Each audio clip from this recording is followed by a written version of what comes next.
Hello, and welcome back to Void Whispers. Before we begin, feel free to leave a comment and tell me where you're listening from. I love reading every single one.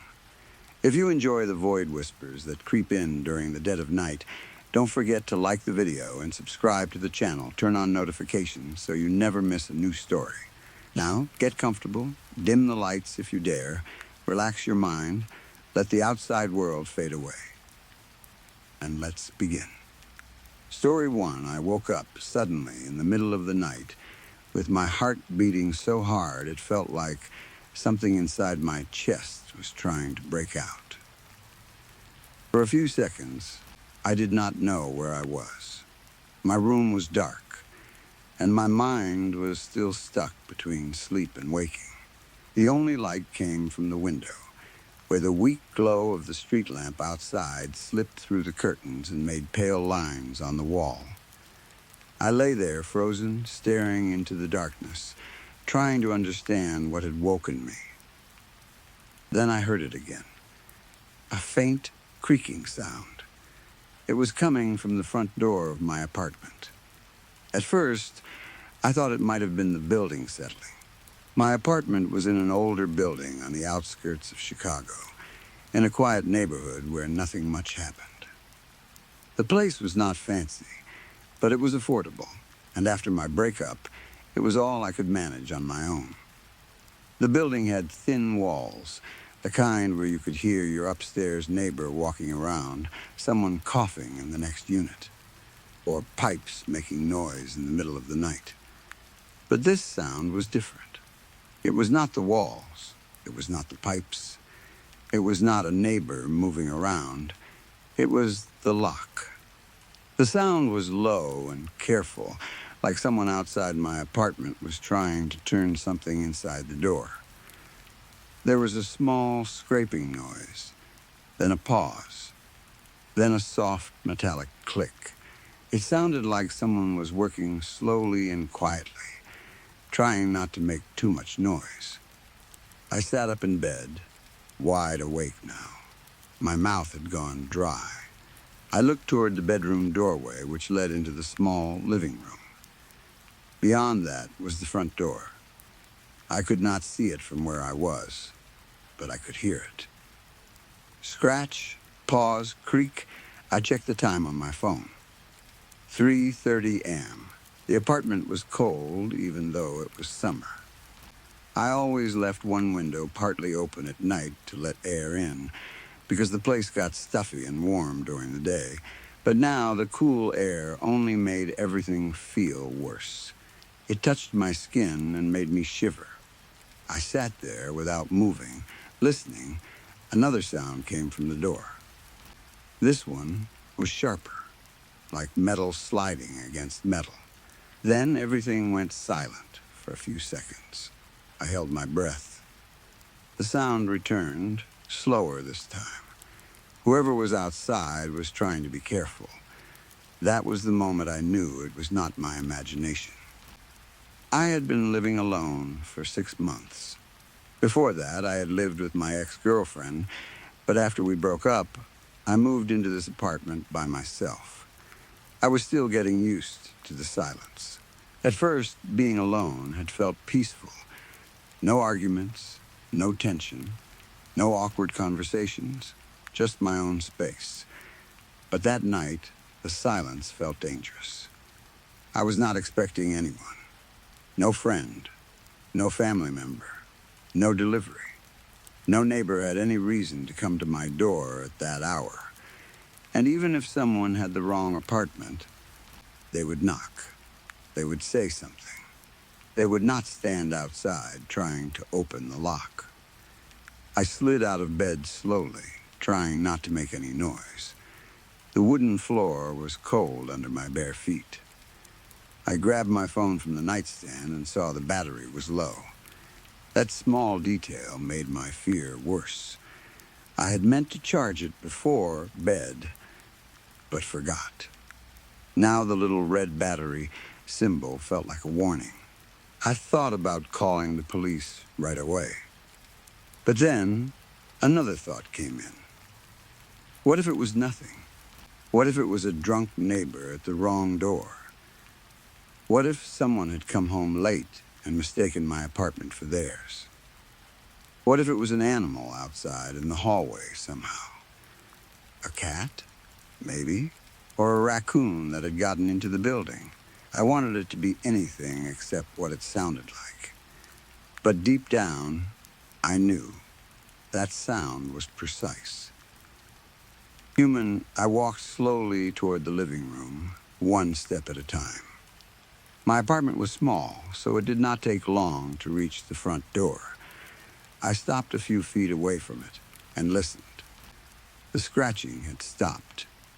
I stood there in the dark, my phone in one hand. My other hand curled into a fist, even though I knew that would not help me. Then I heard a faint sigh from the other side of the door. My whole body stiffened. It was close, so close that the door suddenly felt too thin, like a weak piece of wood was the only thing between me and someone who wanted to get inside. Then I heard a whisper. Quiet, quiet. The words were muffled, but I heard them clearly enough. The hair on my arms rose. No drunk neighbor would whisper that to himself. No lost person would try to be that silent. I leaned closer to the door, holding my breath. I pressed my ear lightly against the wood and listened again. There was another small scraping noise, then something that sounded like a tool being adjusted. I pulled back quickly. My hands were shaking now. I looked through the peephole. The hallway outside was dark. The light that usually stayed on near the stairs was either off or broken. I could see almost nothing, only vague shadows and the faint shape of the opposite wall. For a second, I thought I saw movement, but I could not be sure. I backed away from the door. My mind started racing. I remembered stories I had read online about people breaking into apartments in quiet neighborhoods, burglars who watched buildings for days, men who targeted people living alone, thieves who checked doors at night, waiting until residents were asleep. I had always read those stories with that distant kind of fear people have when something bad happens to someone else. Now, it was happening to me. But why me? I worked a normal office job. I barely made enough to pay rent. My apartment was not full of expensive things. I did not have jewelry, cash, or valuable electronics besides an old laptop and my phone. I was not important. I was not rich. I was just a tired man living alone in a second-floor apartment. Why would anyone choose my door? The question did not comfort me. It made everything worse. Because if he was not there to steal, then why was he there? I hurried back to the bedroom and then to the kitchen, moving as quietly as I could. I grabbed the small knife I used for chopping vegetables. It was not much of a weapon, but it was the only thing nearby. I held it tightly in my right hand and kept the phone in my left. My thumb hovered over the emergency call screen. The sound at the door came again. This time it was louder. The lock moved. I heard it. A soft turn. A click. A little pressure against the frame. My stomach dropped. He was getting closer. I pictured a hand outside wearing a thin glove, holding a small tool, working the lock with patience. I imagined a dark figure standing close to my door, head tilted, listening for me. I wondered how long it would take before he got in. Minutes? Seconds?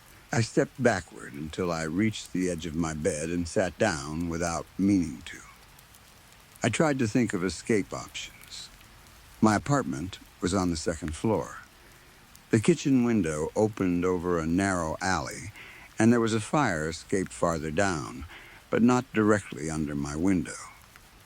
If I jumped, I might break my leg. If I stayed, the door might open. If I ran into the hallway, I might run straight into him. There was no good option.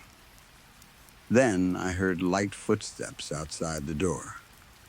One step, then another. Then silence. The kind of silence that feels alive. My heartbeat filled my ears. Every muscle in my body was tight. My fingers were slick with sweat around the knife handle. I hated myself for all the small things I had ignored. My friend had told me to install a security camera months earlier. I had laughed it off. I had meant to replace the weak front door chain, but never did. I had meant to leave the hall light on outside my apartment, but forgot. All those little mistakes felt huge now. The minutes passed slowly. Every second felt like it might be the one where the door burst open. Finally, I could not take it anymore. I called the police. I moved into the bathroom and closed the door behind me as quietly as possible. It was the only room with a lock, though I knew that lock would not stop anyone for long. I crouched near the bathtub, held the phone close to my mouth, and whispered. The dispatcher answered. I could barely speak. Someone is trying to enter my apartment, I said. My voice shook so badly that I hated how weak I sounded. Please, someone is at my door. The dispatcher asked for my address. I gave it carefully, including the apartment number. West Oak Street, apartment 2B. Second floor. I told them the person was still outside. I told them I heard the lock moving. I told them I was alone. The dispatcher told me officers were being sent and that I should stay where I was, stay quiet if I could, and not open the door. I wanted to keep her on the line, but my phone battery was low. I was terrified it would die while I was talking. I ended the call after she assured me help was coming. Then I listened. The sounds outside the apartment had stopped. That scared me even more. It was like the person had heard me. I sat in the bathroom, knife in hand, barely breathing. Then came a knock. 3 soft knocks. Tap, tap, tap, not loud, not normal, almost gentle. Like he was testing me, like he wanted to know if I was awake. I did not answer. The apartment became quiet again. I started thinking of the worst possibilities. Maybe it was not a random burglar. Maybe it was someone who knew me. Someone from work. Someone from the building. Someone who had watched me come and go. A strange neighbor I had seen in the hall once or twice. A man who always seemed to look at me for too long near the mailboxes. Then I thought about my ex. For one wild second, I wondered if she had sent someone to scare me. But that made no sense. She lived in another state now, and our breakup had been painful, but not dangerous. No, this was something else. Another scraping sound came from the door. He was using another tool now. It sounded like he was trying to lift or force part of the lock from the frame. I opened the bathroom door and stepped out carefully. I did not want to be trapped in that small room if he broke in. I moved behind the sofa in the living room, where I could see the front door but still have something between me and whoever entered. The apartment was almost completely dark. Only a faint strip of light from the street lamp came through the curtains. My living room looked strange in that light. The couch, the coffee table, the small TV stand, the pile of bills on the counter. All normal things, but now they seemed like objects in someone else's house. Then the outside hallway light went out completely. My heart seemed to stop. The little bit of light under my front door vanished. I heard the door shake. Not loudly, but enough. He was testing it. I could not stop myself. "Who's there?" I shouted. I tried to sound strong, but my voice cracked. There was no answer. Only silence. Then footsteps. They moved away from the door. For 1 second, I felt hope. Maybe he was leaving. Maybe the police sirens in the distance, which I could not yet hear, had scared him off. Maybe he realized I was awake. But then the footsteps came back. Slow, careful. I imagined him outside in a black mask, dressed in dark clothes, holding a tool bag. I imagined his face close to the door, smiling, because he knew I was scared. We hear about these things all the time. People breaking into homes. People getting hurt in places where they should have been safe. I remembered a story I had read about a woman in California who had been killed in her apartment after someone forced the lock. At the time, it had felt like a sad article. Now it felt like a warning I had ignored. I kept waiting for the police. They did not come. Not yet. The next sound was worse than the others. It came from the bottom of the door. A prying sound. Wood groaned under pressure. He was trying to force the door from below. I moved closer, even though every part of me wanted to move away. I looked through the peephole again. At first, I saw only darkness. Then a shadow moved quickly across the hallway. I jerked back. There was definitely someone there. No doubt left. I started praying silently, even though I was not a very religious person. I thought about my family. I thought about how they would react if police called them in the morning and said I was dead. I thought about all the ordinary things I had done the day before, not knowing they might be my last. I had complained about work. I had eaten leftover pasta. I had watched a stupid video online.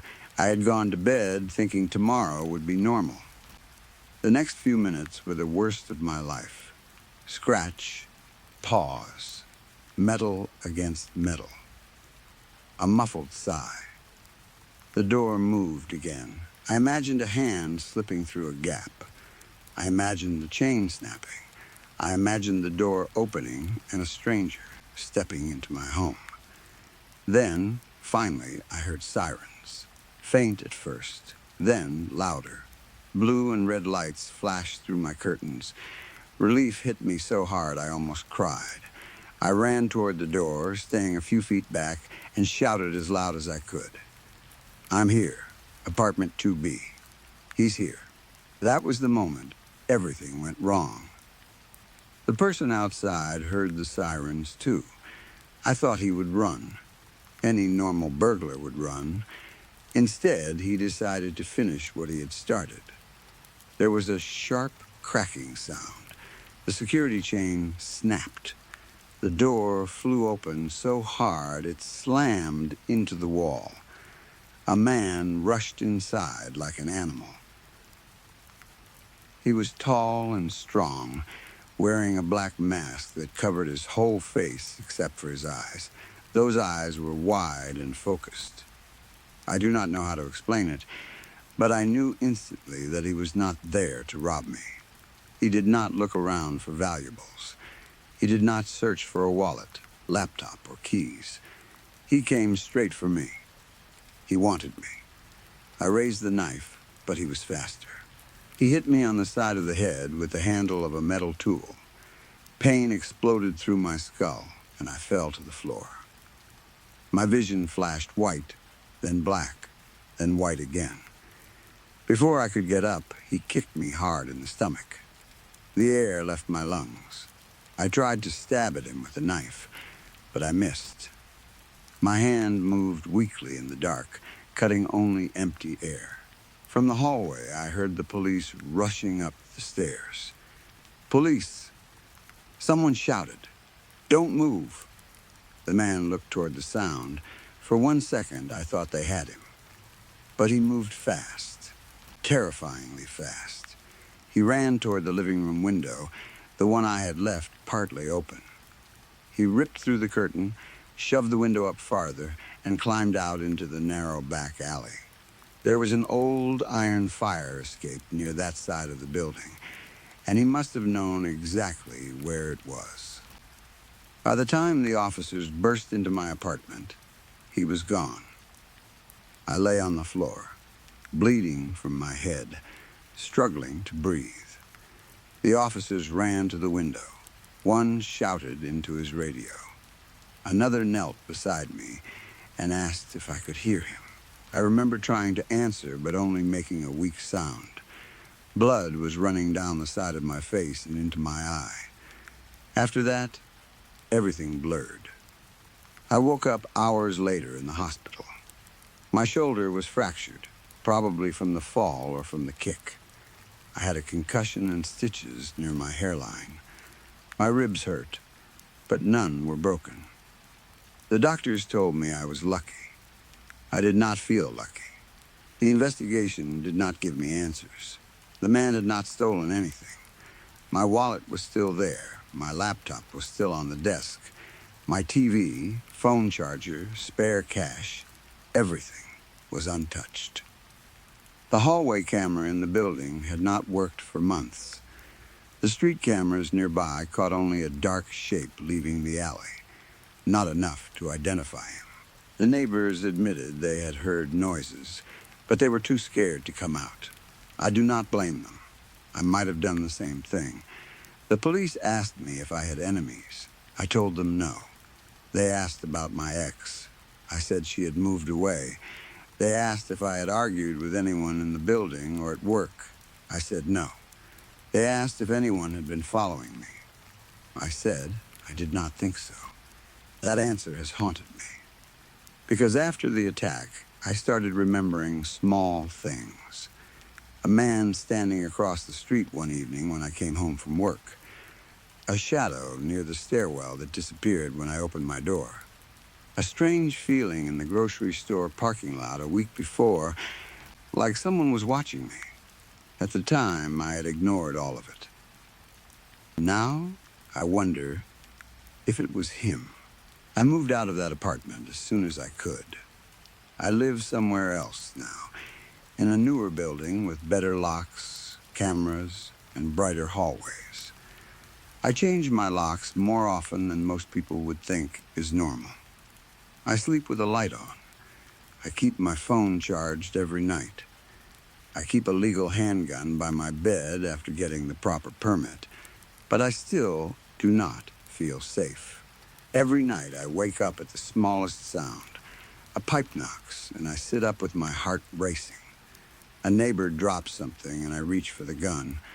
The wind moves against the window, and I stop breathing until I know it is only the wind. Sometimes, in the early hours of the morning, I hear a faint sound in my memory. Scratch, pause, creak. I still do not know who he was. That is the worst part. If he had robbed me, I could understand it. If he had taken my laptop or money, I could tell myself I was just unlucky. If it had been someone I knew, at least there would be a reason. But there was no reason I could see. He came to my door in the middle of the night. He tried to get in quietly. When the police arrived, he broke in anyway. He attacked me, then ran without taking a single thing. That means he wanted something else. Maybe he wanted to kill me. Maybe he wanted to scare me. Maybe he wanted control. Maybe he had the wrong apartment. Or maybe he knew exactly who I was. The police have closed the case for now. They say they will reopen it if new evidence appears. They say I should call if I notice anything suspicious. They say he is probably long gone. I wish I believed that. But sometimes I feel watched again. When I walk to my car, I look over my shoulder. When I enter my building, I check the stairwell. When I stand near a window at night, I remember how easily he climbed out of one. I remember how fast he was. I remember his eyes behind that mask. And I wonder if he is waiting for me to relax, waiting for me to stop checking the locks, waiting for me to believe it is over. Every lock in my home is stronger now. Every door is reinforced. Every window has sensors. I have done everything people told me to do after something like this happens. But deep down, I know the truth. Locks only slow people down. They do not stop someone who is determined enough. And somewhere out there, the man who came through my door is still free. Story 2. My neighbor knocked on my open door while I was still unpacking. I had only been in the house for a few hours, and the place was already a mess. Cardboard boxes were stacked everywhere. Some were open, some were half open, and some were still sealed with tape because I had already lost the energy to deal with them. My clothes were in piles. My books were on the floor. My laptop was balanced badly on top of a box-marked kitchen, even though nothing inside it belonged in the kitchen. The front door was open because I had been carrying things in from my car. I had not meant to leave it like that. I was just tired, hot, and annoyed from moving by myself. I had moved plenty of times before, but it never got easier. Each move reminded me that I owned more useless things than I thought, and that I had nobody to help me carry them. That was fine with me, though. I liked being alone. Then I heard a voice from the doorway. "Hey there." I jumped so badly that I almost dropped my laptop. A man stood just inside the open door, smiling like we were already friends. He looked to be in his late 40s or early 50s, with a round face, thinning hair, and a shirt tucked too neatly into jeans that were pulled a little too high. He was carrying a shopping bag in one hand. Before I could say anything, he placed it on the floor beside him like he had brought me a gift. "Oh," I said, trying to steady the laptop against my chest. Hey." "Sorry," he said. "Didn't mean to scare you. Your door was open, so I figured I'd come say hello and meet the new neighbor. My name's Greg. Greg will eat you." I stared at him. For a second, the room seemed to go very quiet. "Sorry, what?" His smile did not move. I said, "Greg Willis. Nice to meet you." I blinked once. Maybe I had misheard him. I had been tired all day.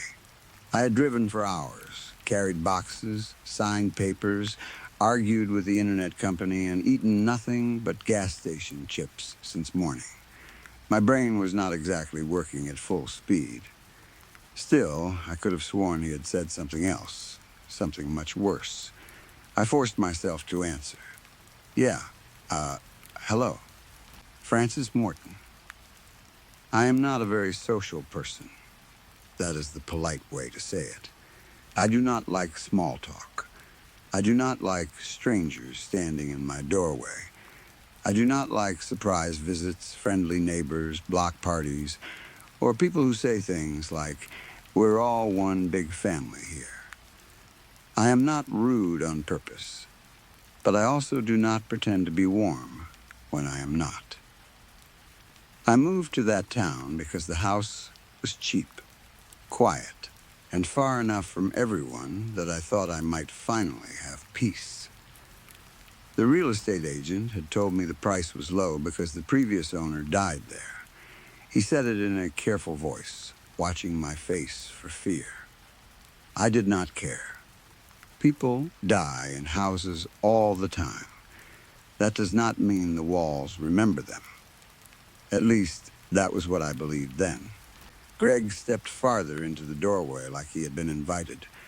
"You're going to love it here, Francis," he said. "Do you mind if I call you Francis?"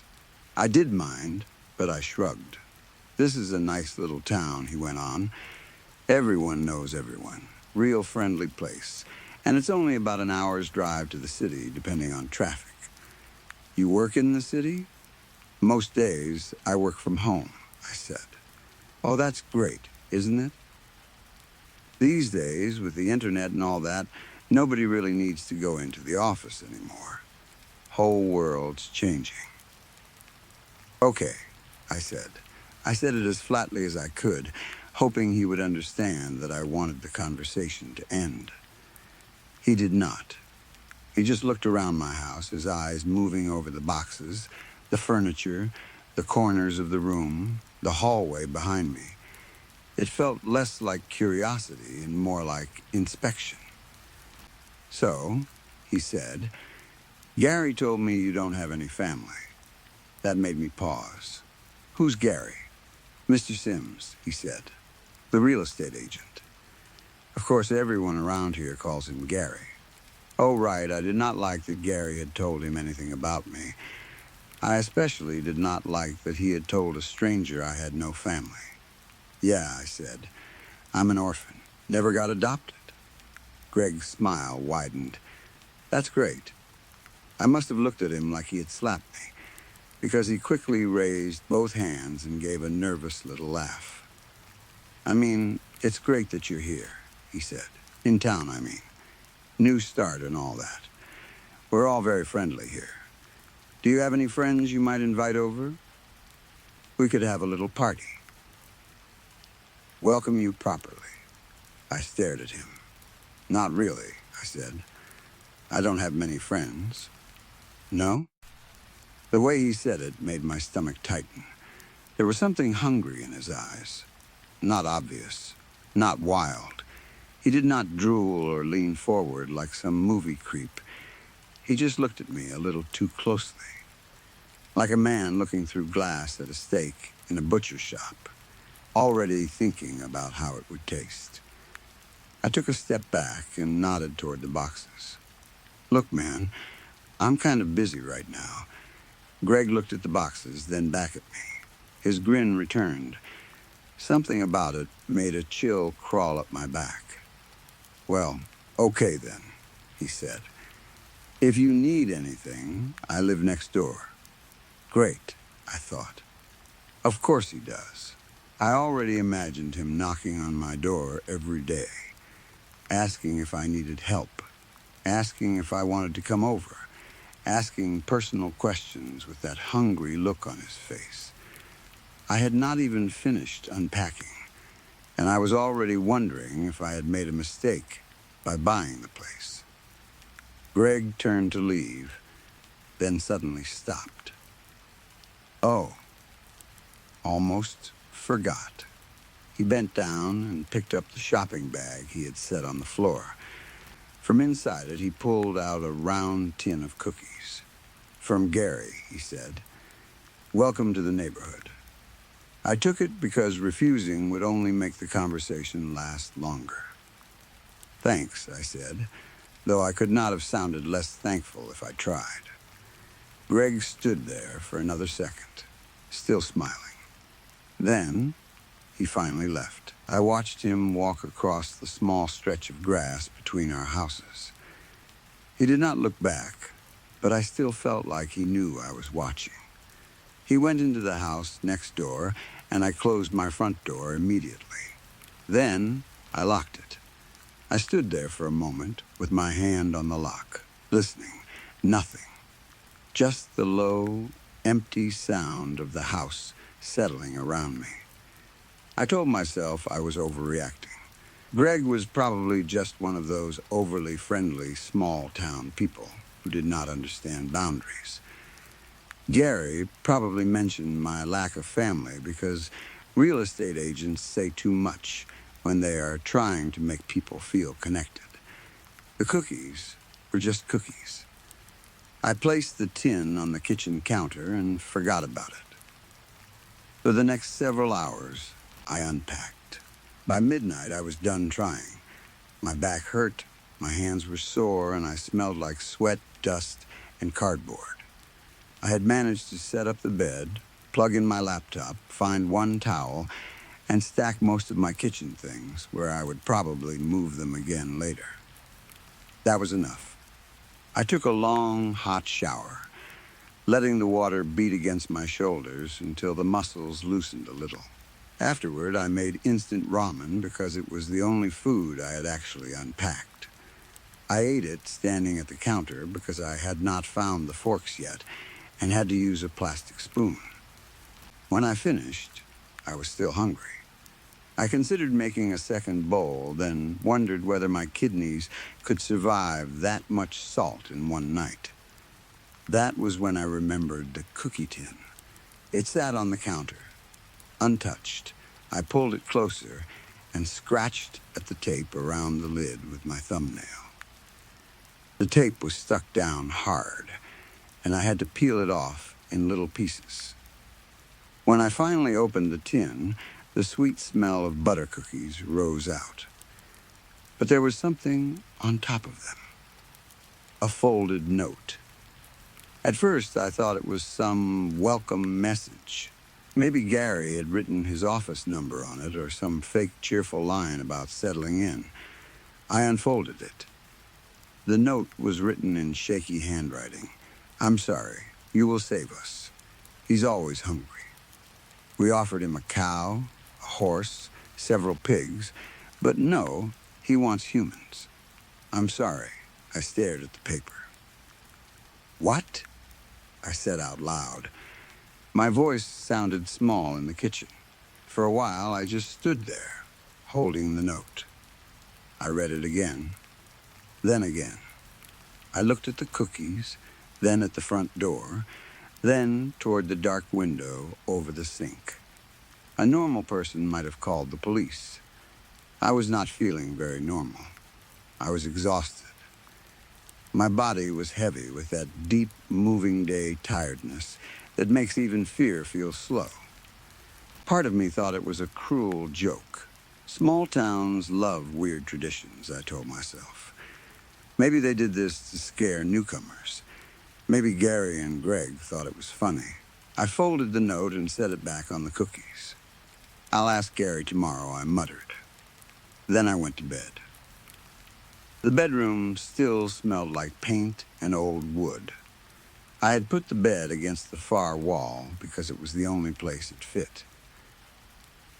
A few boxes stood near the closet. My gun was under the pillow where I always kept it when sleeping in a new place. I had owned it for years and almost never thought about it. It was just there, like a lock or a smoke detector, something I hoped I would never need. I turned off the lamp and lay in the dark. For a few minutes, I listened to the house. Old houses make sounds.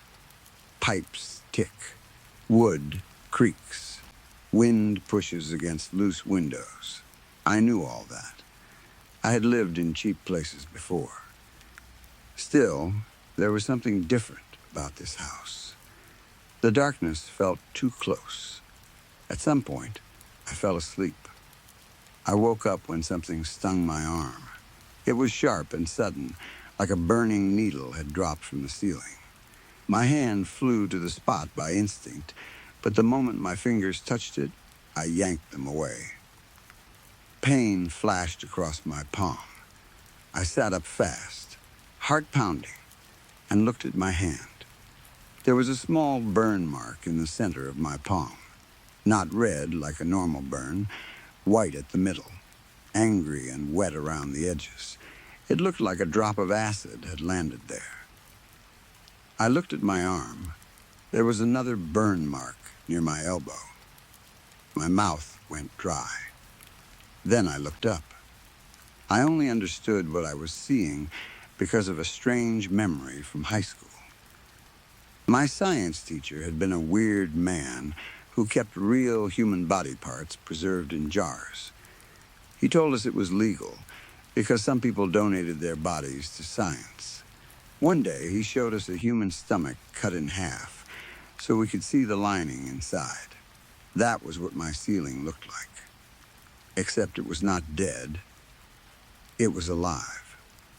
The ceiling had changed into a wet, folded surface of pink and red flesh. It moved slowly, squeezing and relaxing in waves. Thick strings of slime stretched between the folds. Clear, oily liquid gathered in swollen drops and hung there, trembling before falling. One drop hit the floor and hissed. Another landed on my blanket and burned a dark hole straight through it. Oh, shit. I threw myself out of bed just as another drop fell where my face had been. For a second, I could not breathe. I stood beside the bed in nothing but shorts and a t-shirt, staring up at that living ceiling while it pulsed like the inside of some huge stomach. Then I noticed the walls. They were closer. At first, I thought panic was messing with my vision. But no, the bedroom was smaller than it had been when I went to sleep. The wall near the closet had moved inward by at least a foot. The space between the bed and the opposite wall had narrowed. The corners were bending in strange, soft angles, like the room was not built from wood and plaster anymore, but muscle. The house was closing in. The house was trying to keep me from escaping. "Oh, hell no," I shouted. "No, no, no, no, you are not eating me." I ran to the bedroom door and grabbed the knob. It would not turn. I pulled, then pushed, then slammed my shoulder into it. Nothing. The door was sealed shut like it had grown into the frame. Another drop of acid fell and landed near my bare foot. It smoked on the floor. I ran to the window. I knew I had left it open. I remembered opening it before bed because the room felt stuffy. But now it was closed tight. Not just closed, fused shut. The frame looked swollen around it, as if the house had grown over the cracks. I shoved at it anyway. It did not move. Then I saw someone outside. Greg stood in my backyard. He was looking up at my window. The night behind him was dark, but I could see his face clearly in the faint moonlight. He was grinning. Not the polite neighbor grin from earlier. This was wide and wild, stretched so far across his face that it looked painful. He watched me struggle like a man watching dinner cook. "You son of a bitch." I screamed through the glass. Greg did not move. A drop of acid landed on top of my head. Pain exploded across my scalp. I screamed and stumbled backward, slapping at my hair. The room was smaller now, much smaller. The walls had crept inward while I was at the window. There were only about 15 inches between the bed and the walls on either side. The ceiling seemed lowered too, hanging heavy and wet above me. I was trapped in a shrinking room, under a living stomach, while acid rained down from above. For one terrible moment, I thought, this is it. This is how I die. Not in a car crash, not from old age, not from sickness. I was going to be digested by my own house. Then something black under my pillow caught my eye. My gun. I cursed myself for forgetting it. I lunged across the bed, ignoring the wet spots where the blanket smoked. Another drop struck my cheek and burned like fire, but I kept moving. I grabbed the gun from under the pillow and rolled onto my back. The ceiling pulsed above me. Would a gun even work? It was not like I had many options.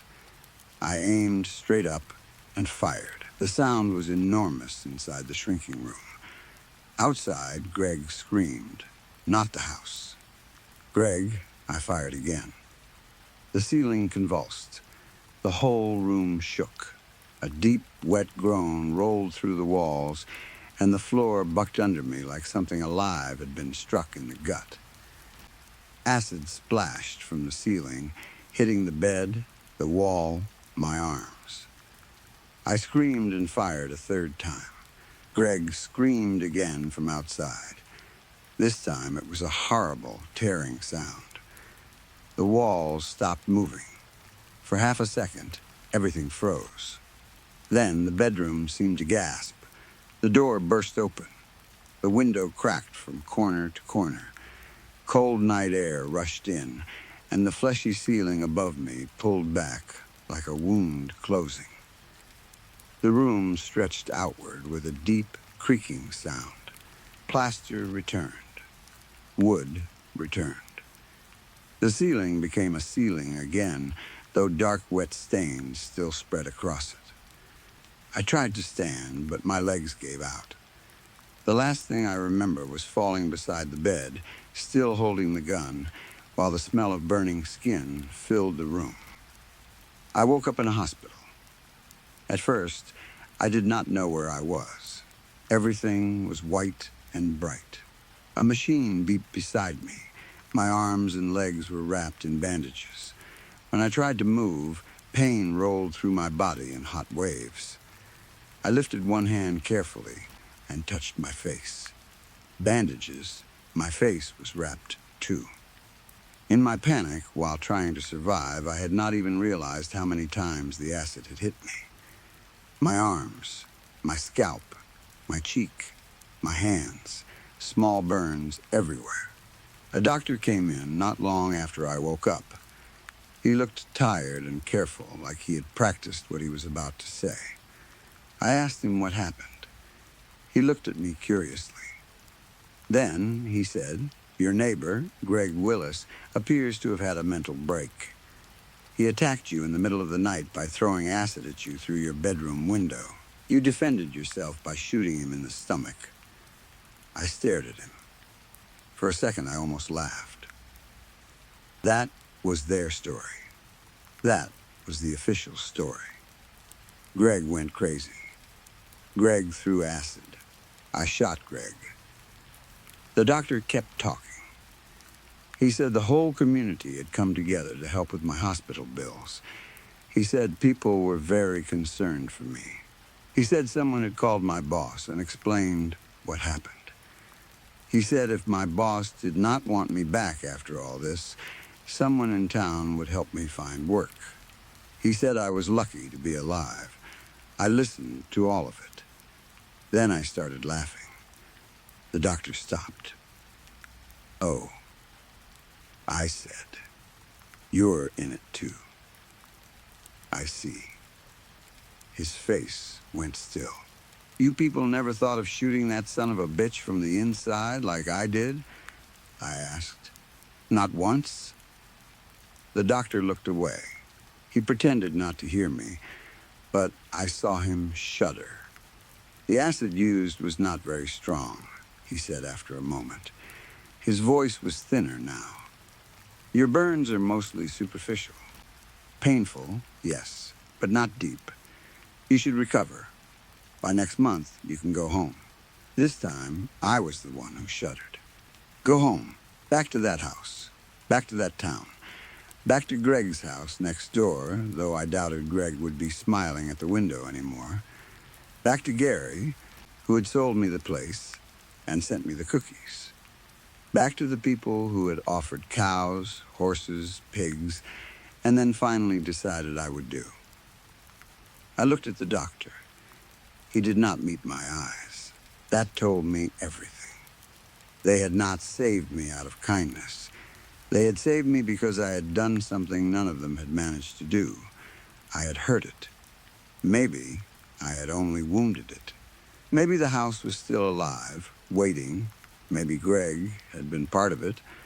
Or maybe he was only another servant, another neighbor who smiled and offered gifts while the town fed strangers to whatever lived behind those walls.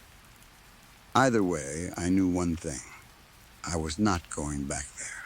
The next month, while the nurses changed my bandages and the doctor kept pretending my neighbor was just a madman with acid, I made plans. Quiet plans. I did not tell anyone. I did not call Gary. I did not answer the messages from the town.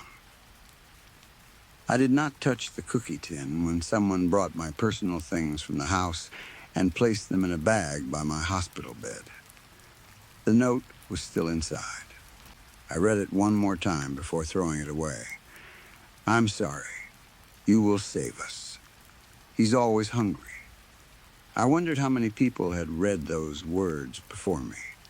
I wondered how many had been too tired, too confused, too trusting to understand. When I was finally released, I did not go back to the house. I took a cab to a bus station, bought a ticket with cash, and left before anyone from the town could come pick me up, I abandoned most of my things. Furniture can be replaced. Clothes can be replaced. Laptops can be replaced. Skin grows back if you are lucky. But trust does not. Sometimes, late at night, I still feel a sting on my arm and wake up swinging at empty air. Sometimes I look up at my ceiling and imagine it softening, folding, dripping. Sometimes I dream that the room is shrinking around me again, and Greg is outside the window, smiling with that wide, hungry grin. And sometimes, when I am almost asleep, I hear a knock on my door. A friendly knock, a neighborly knock. Then a voice says, "Hey there, just wanted to meet the new neighbor." That is usually when I get up, pack another bag, and move again. Story 3. This is a longer story, and it is also my first one. I actually have 2 different stories from the same area, around Sugar Creek in Charlotte, North Carolina. I never really thought I would be the kind of person to write something like this, but after what happened, I kept feeling like I needed to put it somewhere. Maybe it is a warning. Maybe it is just me trying to get it out of my head. I decided to get into trucking because I had already been driving for money for a long time. It felt like the next step. I was used to being on the road, used to long hours, and used to depending on myself. So when a company accepted me and offered to bring me in for orientation and training, I took the chance. They flew me out to Charlotte and put me in a hotel with the rest of my training class. From the first day, something about the area felt wrong to me. I do not mean one small thing. I mean the whole place had this heavy, tired feeling. Every morning, a bus picked up our class from the hotel and drove us through the city to the company's operations center. Every day, as we drove through the same roads, I saw people living outside. Not just 1 or 2 people, entire families, young women. People standing on the side of the road with cardboard signs. People sitting near tents that were half hidden in the brush. People sleeping close to traffic like the noise did not even bother them anymore. At that point in my life, it was the worst homeless situation I had ever seen with my own eyes. The hotel itself was not the worst place in the world, but it was not somewhere I wanted to stay if I did not have to. Some of my classmates said they had found bugs in their beds. After hearing that, I tried to leave the hotel every chance I got. I did not know the city. I did not know the area. But I figured walking around for a bit was better than sitting in that room, wondering what might be crawling around under the sheets. One day, I decided to go to the local Walmart for some snacks and drinks. It seemed simple enough. I had some free time, and I wanted to get out of the hotel. The moment I reached the main street, I started to feel like I had made a mistake. As soon as I got there, I walked past at least 7 or 8 people sitting or standing around. They were staring at me like I did not belong there. Maybe I really did not. This was my first real time being out in that part of the city by myself. For context, I am a tall white guy, fairly built, with tattoos.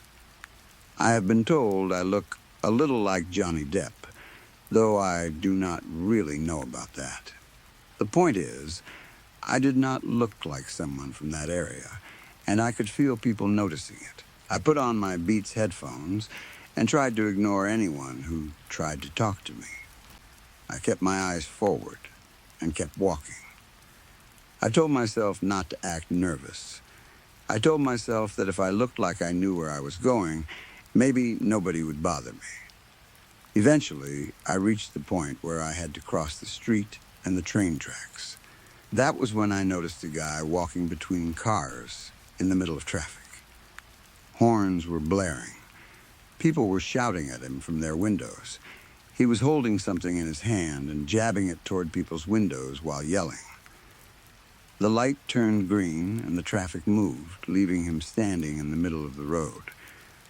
Of course, that was the exact moment I had to cross. He saw me. Right away, he started walking toward me. I was nervous, but not completely panicked yet. It was the middle of the day, and there were cars around. Still, I took off my headphones and started watching his hands.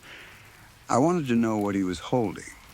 My mind was already preparing for the possibility that I might have to defend myself. Then I saw it was just a black marker. That should have made me relax, and I guess it did a little, but not much. His face was rough and cracked, almost peeled looking. His lips were chapped badly. His eyes were a deep yellow color, the kind of yellow I had never seen before. I know drugs are bad everywhere, and I have seen people messed up before, but I could not even guess what this man was on. He started walking beside me and talking like we knew each other. He told me how much he helped the community. He told me he just needed a little money. He rambled from one thing to another, and I just kept agreeing with whatever he said. Yeah, man, I hear you. That's crazy. I did not want to upset him. I did not want to start anything.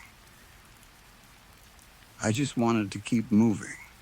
Then some guy driving past shouted, "Leave that man alone." That caught the man's attention. He turned toward the car and started yelling something back. That gave me enough space to keep walking. He slowly drifted behind me, and I continued toward Walmart. The Walmart had bad vibes right away. The parking lot was full of people arguing. There were cops outside near the entrance, not standing around casually, but actually watching the place. Babies were screaming. People were yelling. There were diapers and cigarette butts crushed into the ground like the place had not been cleaned properly in years. Inside was not much better. The floor looked dirty. A lot of the shelves were empty. People were nodding off in the aisles. I swear I saw a man eating red meat straight out of the packaging near the frozen section. Almost anything over $15 was locked behind glass cabinets. You had to press a button for assistance, but nobody ever came.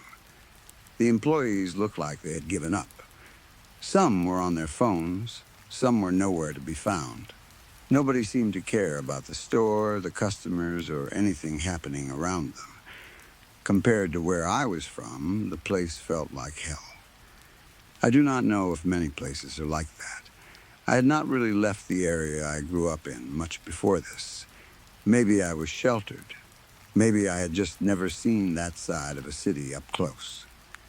But it stayed with me. After a few weeks, I made it through orientation and started my trucking career. That should have been the end of my experience with that area. But about a year later, only a few months ago, I ended up back around Charlotte to deliver a load. By then, I had been on the road long enough to know better. Truckers usually have a few options when they need to stop. We can go to company operation centers, which are like safe havens scattered around the country, or we can stop at rest stops and truck stops. I also use an app that shows nearby truck parking. For some reason, I stupidly forgot there was an operation center near Charlotte. Instead, I found a Bojangles parking lot that had truck parking and decided to stop there for the night. That was my first mistake. Nobody else was parked in that lot. Not one other truck. It was just me. I should have paid attention to that. Truckers usually gather where it feels safe. If a parking lot is empty, there might be a reason. But I was tired. I shut the truck down, closed my curtains, climbed into the sleeper, and tried to relax. I put on some YouTube and told myself I would sleep soon. Around 1 a.m., someone knocked on my window. I froze. At first, I was irritated. Then the fear hit me. It was past midnight. I was alone in the lot, and there was no reason anyone should be knocking on my truck. I pulled the curtain back just enough to peek out, then looked through the driver's side mirror. A man was standing at my door. He was not wearing anything that made him look like an employee. He did not look like someone who worked at the restaurant, or someone who had authority to tell me I could not park there. He was just standing there, close to the door, mumbling something I could not understand. I stared for a few seconds, trying to decide what to do. If it had been important, I figured he would knock again. He did not. After a while, he walked away, still mumbling. I could hear him through the little vents in the back of the cab that I had left open. I told myself maybe he was drunk. Maybe he wanted a ride. Maybe he was just wandering around. Maybe he was one of those people who hang around truck parking lots at night. I did not know. I locked my doors and went back to bed. But that was not the end of it. Around 2 a.m., just as I was falling asleep, I woke up to bright flashing lights outside my truck. Then, my truck moved. For a second, my tired brain did not understand what was happening. I tried to stand and fell back onto the bed, dizzy and half asleep. Then it hit me. I was being towed. I stumbled to the driver's seat and rolled down the window. Outside, a heavy wrecker had already lifted my truck. There were about 15 guys around it, attaching chains and doing whatever else they needed to do. I begged the guy who came over to talk to me. I told him I could move. I told him I was in the cab. I told him I had not meant to park somewhere I should not have parked. He told me the tow had already started and there was nothing I could do. I was too tired and shocked to argue properly. They told me to release my brakes, and then they pulled me away while I was still inside the cab. I later found out that was apparently illegal, and the tow itself may have been handled illegally too. The impound charge ended up being reduced later, but at that moment, none of that helped me. I had no idea how predatory towing could be in that area. Apparently, some of them are sharks. When they see a truck parked in a no overnight parking zone, they see a huge payday. I admit I should have checked better. If there was a sign, I missed it. That part was on me. I should have parked at the operations center. But I was tired, not familiar enough with the area, and I made a bad call. Then the situation got much worse. They towed me to their lot. They gave me a few minutes to pack some important things into bags. I grabbed my expensive belongings, documents, electronics, and whatever else I thought I might need. I had no idea how long I would be away from my truck. Then they walked me to the gate. They told me I had to call my company so they or I could pay the massive fee to get the truck released. It was around $6,000. Then they closed the gate behind me. Just like that, I was kicked out of my truck and dumped into the streets of Charlotte at around 2 or 3 in the morning. I had my bags, my phone, and no real plan. The only thing I could do was start walking and call my company. It was the weekend, and getting hold of someone after hours was not easy. I had to call the emergency service line and sit in a queue. I made the calls, but there was no immediate help. I was alone outside in the middle of the night, carrying expensive belongings with no truck, no safe place, and no idea who might be watching me. My phone was at 25%. I opened maps and looked for somewhere nearby with lights. The closest place I found was a Waffle House, about a mile away. So I started speed walking. I had a duffel bag in one hand and a backpack on me. I clutched them tightly and kept moving. I passed people sitting in grassy areas off the side of the street. They were probably homeless. Some watched me. Some did not move. Every shadow felt like a person. Every person felt like a possible threat. I just wanted to reach the Waffle House. At one point, I noticed a guy standing under a streetlight, digging through the muck and rubble near the side of the road. I do not know if I looked out of place, but the second he noticed me, he started walking toward me. Immediately, that was when panic really started to hit. I am a big guy. I have been in fights before. I can handle myself if I have to. But I did not have anything to protect myself with. I had bags in my hands. I was tired, stressed, and my phone was dying.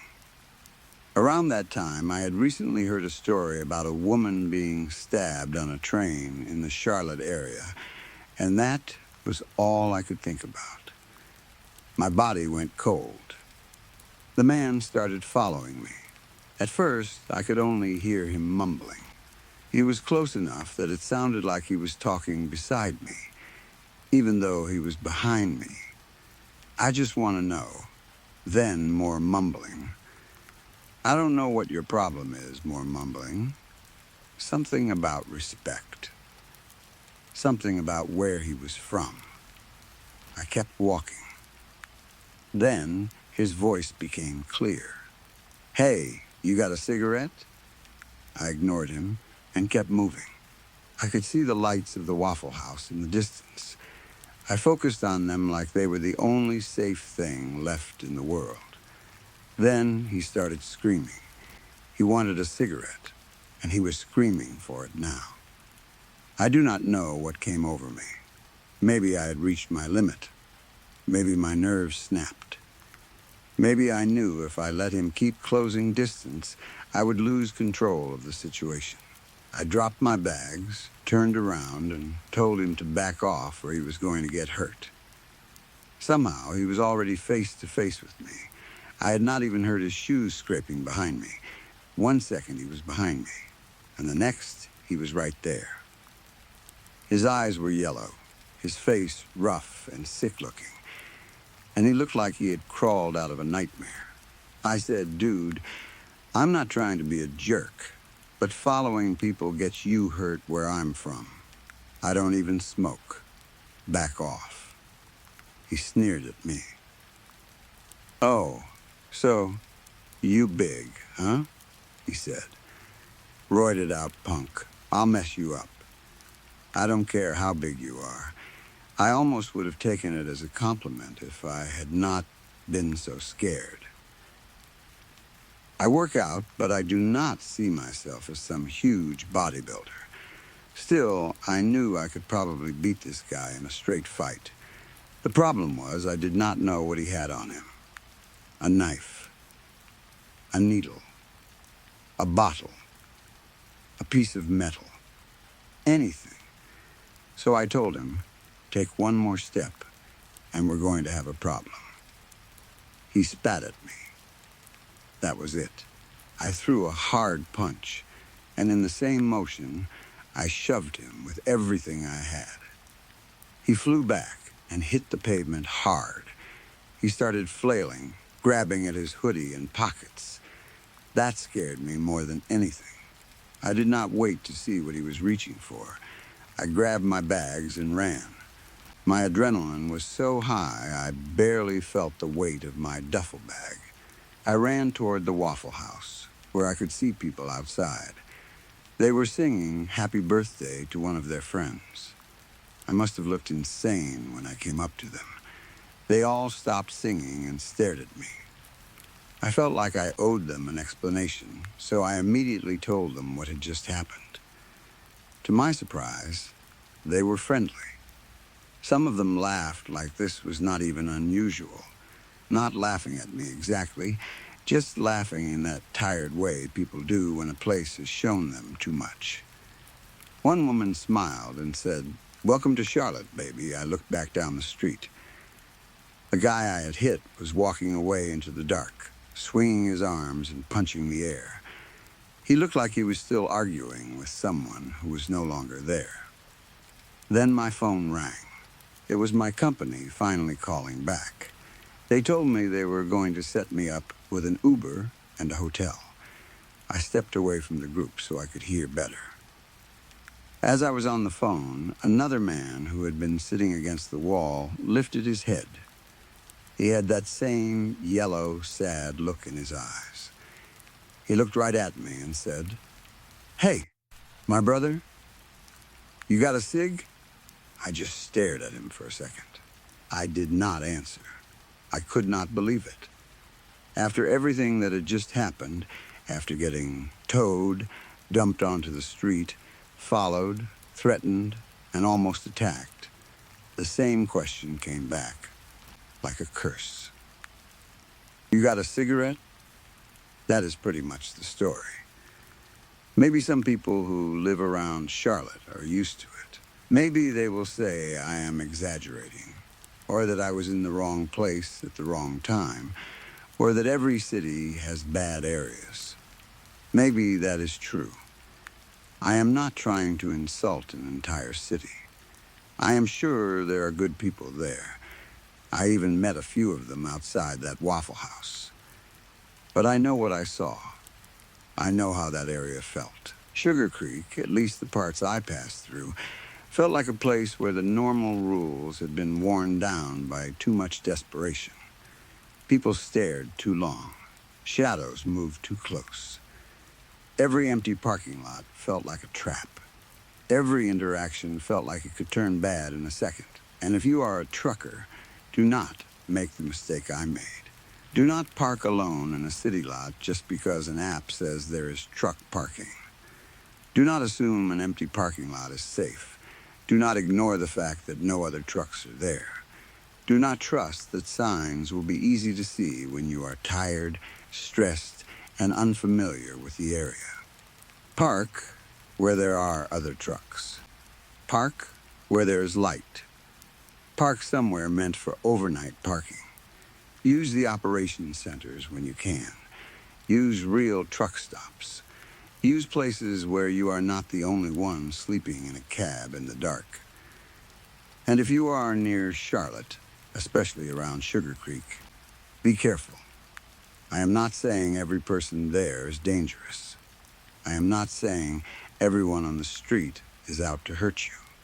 A lot of people out there are probably just trying to survive.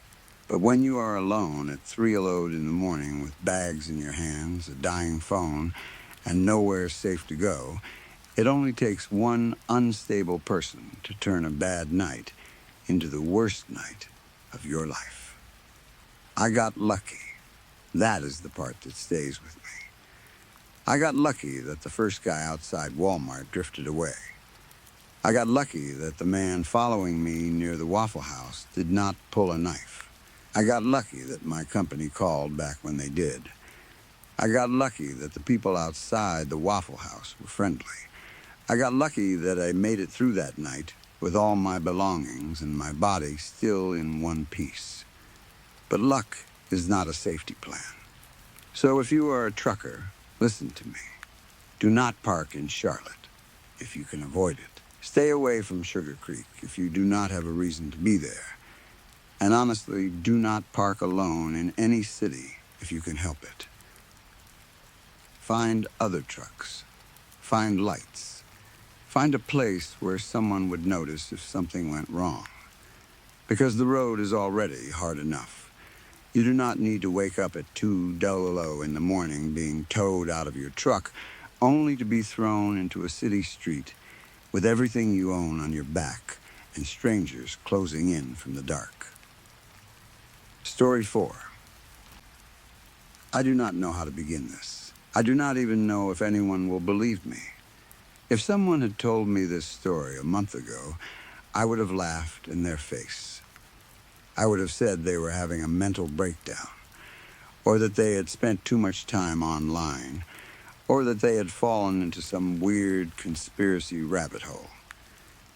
But the last few weeks of my life have been hell.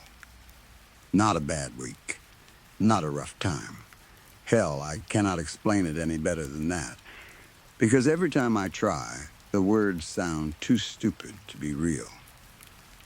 The whole political system in my town, and then somehow the whole state, began to revolve around one question. How should they kill me? I know what you are thinking. That is impossible. That is insane. No town would do that. No election would make a normal person's death into a campaign issue. No news station would talk about murder like tax policy. No family would sit around a Thanksgiving table and act like killing their son was just another topic you were not supposed to discuss during dinner. Trust me, I thought all of that too. I did not believe it at first either. But it happened. My name is Chris Penton, and I am not in my town anymore. I got out. At least I think I did. I am writing this from an airport right now. My flight should be boarding soon, and for the first time in days, I can breathe without feeling like someone is standing behind me with a knife. I tried to post about everything while it was happening, but something kept cutting off my internet. At first, I thought it was a normal outage. Then it started happening only when I tried to tell people about the ads, the debates, and the polls. I wrote everything down anyway. Maybe I needed proof. Maybe I needed to remind myself I was not losing my mind. So I am putting it all together now. This is what happened to me. This is how I left my town. It started with a campaign ad. I was sitting on my couch late at night, half watching TV and half scrolling on my phone. I do not follow politics much. I know that sounds irresponsible, but I never felt like any of it really had anything to do with me. Politicians talked. People argued. Signs went up in yards. Then, everyone stayed angry, no matter who won. So when the ad came on, I almost ignored it. It looked like a standard political ad. There were fireworks, waving flags, golden fields, shots of factories, soldiers saluting, families smiling on porches, and a deep voice talking about American strength and pride. The candidate was some man named John. I do not remember his last name. I did not even know which party he belonged to. The whole thing felt fake in the usual way. Then, at the end, the music got louder. The candidate stood in front of a huge flag, smiling with too many teeth. Big white letters appeared on the screen. We can kill him. I sat up. At first, I thought I misunderstood. Maybe it was some pro-war message. Maybe they meant kill inflation or kill crime, and the ad had cut strangely. Political ads say weird, dramatic things all the time. Then, right before the ad ended, a face flashed on the screen. It was only there for a second, but it was mine, my face. The slogan appeared again. We can kill him. Then my face. Then the ad ended. I sat there with the remote in my hand, staring at the TV. For a long moment, I did not move. My first thought was that I had imagined it. I must have. There was no other explanation. Maybe I had seen some actor who looked like me. Maybe the ad had shown a criminal or a soldier or some random man, and my tired brain had filled in the rest. But it had looked exactly like me. Not just a similar face. Me, I tried to search for the ad online, but I could not find it. I searched the candidate's name, or what I thought his name was. I searched the slogan. Nothing normal came up.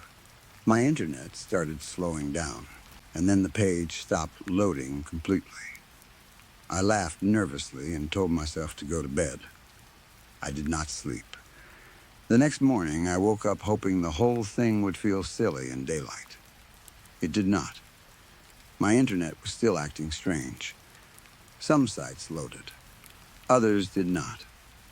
Anything political either timed out or brought me to blank pages. I tried to post about what I saw, but the post would not go through. I started writing in a document instead, because I needed to put the fear somewhere. Then I looked out my front window. There was a poster on a telephone pole across the street. It had not been there the day before. The poster showed a bald man in a suit, smiling in front of a purple background. The party logo was purple too, though I did not recognize it. I know the big parties. Everyone does. This was not one of them. The poster said, "Vote John. Less taxes, less crime, less inflation. Kill Chris." My name was there. Not kill corruption, not kill waste, not kill the bill. Kill Chris. I stood at the window with my hands pressed to the glass, reading it again and again. My body went cold. I looked up and down the street. There were more posters farther away, some purple, some orange. I could not read all of them, but I could see my name on more than one. I turned on the TV. There was a news panel discussing election polling. A woman in a red blazer pointed to a graphic. I expected taxes, jobs, crime, healthcare, maybe the border. Instead, the list showed the most important issues for voters. Economy was first. Crime was second. Inflation was third. Kill Chris was fourth. I dropped the remote. The panelists talked about it like it was normal. One of them said the Kill Chris issue had risen fast among undecided voters. Another said both major new parties needed to offer stronger plans if they wanted to win the middle. A third laughed and said the youth vote was surprisingly passionate about it. I turned the TV off. Then I turned it on again, because maybe I had misunderstood. But the words were still there. Kill Chris. By that afternoon, I had learned the names of the two new parties. One was purple and called the Civicrats. The other was orange and called the Patrimonians. I had never heard of either party in my life, but somehow they were dominating every poll. Together, they were expected to win around 85% of the vote. The old parties were barely mentioned. It was as if the entire political world had changed overnight, and I was the only person who noticed. That evening, I watched one of the smaller debates. I wish I had not. 5 commentators sat around a table discussing which candidate had the strongest position on my death. They said my full name again and again. Chris Penton. They showed a picture of me from somewhere. I do not know where they got it. It looked like a photo from my driver's license, but cleaner, brighter, more official. One commentator said simply shooting me would not be enough to satisfy voters. Another said the public wanted accountability, not cruelty. A third responded that cruelty was accountability if done in the right way. Then someone suggested I should be slowly skinned alive. Another man said that would be too expensive for taxpayers. They argued about cost. Cost, not morality, not law, not whether killing me was wrong, just cost. I ran to the bathroom and threw up. After that, I started thinking seriously about leaving town. The next day, cars began honking when they passed my house. At first, I thought it was one person. Then, another. Then another.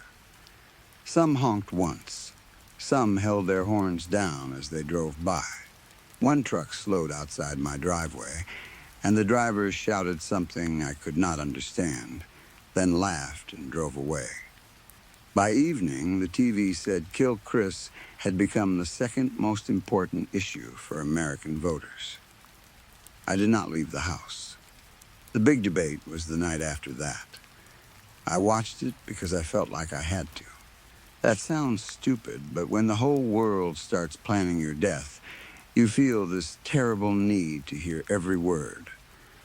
Maybe you think one of them will explain why. Maybe you hope someone will stand up and say, this is wrong. Maybe you just need proof. that the nightmare is real. The debate lasted an hour. They spent nearly 50 minutes talking about how to kill me. One candidate said a gunshot to the head would be quick, easy, and respectful to taxpayers. The other candidate said that was weak. He said America needed to return to older values, and hanging was more traditional. Then the first candidate said hanging was too old-fashioned and did not reflect modern innovation. He proposed injecting me with cleaning chemicals until my blood turned to sludge. The audience clapped. The other side countered by saying I should be mauled by a wild animal because it would be more natural, more symbolic, and better for rural voters. The audience clapped louder. Then, the debate became a contest. Whoever suggested the most painful death got the most cheers. One said I should be crushed slowly between two concrete blocks. Another said my skin should be covered in honey and I should be left near fire ants. One said both sides of my face should be tied to horses and pulled in opposite directions. The audience went wild. They stood up, clapping, screaming, waving little orange and purple flags. Then they began chanting, "Yes, we can. Yes, we can. Yes, we can." I sat on my couch, shaking so badly my teeth hurt. It was not just the candidates. It was the crowd. Normal people, men in suits, women in nice dresses, older couples, young people, all cheering because someone had imagined a worse way to kill me. By the end of the debate, Kill Chris was polling as the #1 issue in the country. That was when I started looking up flights. At first, I thought about leaving the state. Then I realized this might be bigger than the state. The news called it a national movement. Ads were appearing everywhere. I saw clips from other cities, people wearing orange or purple shirts, people holding signs with my face on them. So I looked at international flights. Europe felt far enough away. Spain had a flight I could afford if I emptied most of my savings. I booked it. But before leaving, I made one mistake. I tried to talk to my friends. I met 5 of them for lunch over the weekend. These were people I had known for years. People who had slept on my couch, borrowed money from me, helped me move, watched games with me, told me personal things over beers. I thought they would be horrified. I thought at least they would tell me I was not crazy. They already knew. That was the first bad sign. When I started explaining, none of them looked surprised. They looked uncomfortable, like I had brought up a family argument in public. One of them stirred his drink and would not meet my eyes. Another checked around the restaurant as if afraid someone might hear us. Finally, my friend Mark sighed and said, "Well, they do have a point." I stared at him. "They have a point?" I asked. He raised both hands like he was trying to calm me down. "I'm not saying I agree with the extreme stuff. The extreme stuff is murdering me." "Right," he said. "But there are reasonable ways to talk about it." We argued for 5 hours. 5 hours of my friends discussing the politics of my murder like it was a difficult tax policy. Some thought the Orange Party had better messaging. Some thought the Purple Party had a more practical plan. One said my death was probably necessary, but did not need to be painful. He said that like he was being kind. I begged them. I actually begged. I told them I wanted to live. I told them I had not done anything. I asked what reason they could possibly have. They looked nervous when I said that, like wanting to live was an extreme position. One friend, Daniel, stayed mostly quiet. When we were leaving, he pulled me aside near the bathrooms. His face was pale. "I'm with you, man," he whispered. Then he made a strange hand gesture. I did not recognize it until I got home and looked it up. It belonged to a group the news had called extremists, the CP Foundation.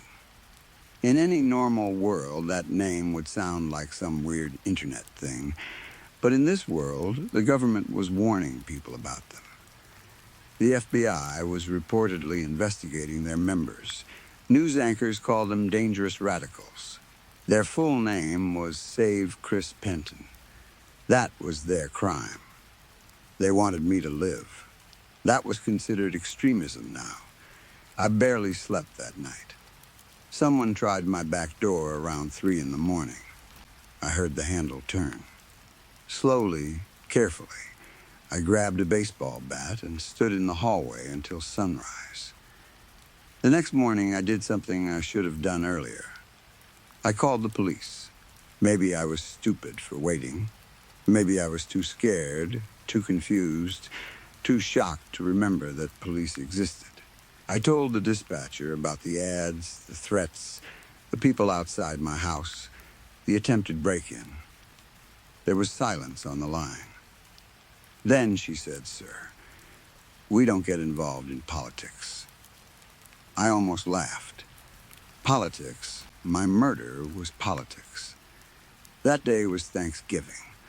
I should not have gone to my parents' house, but I wanted to see them before I left. I wanted to believe they would be different. They were my parents. Whatever the world had become, surely my mother and father would choose me. The first thing I saw when I pulled up was the orange sign on my dad's lawn. This July.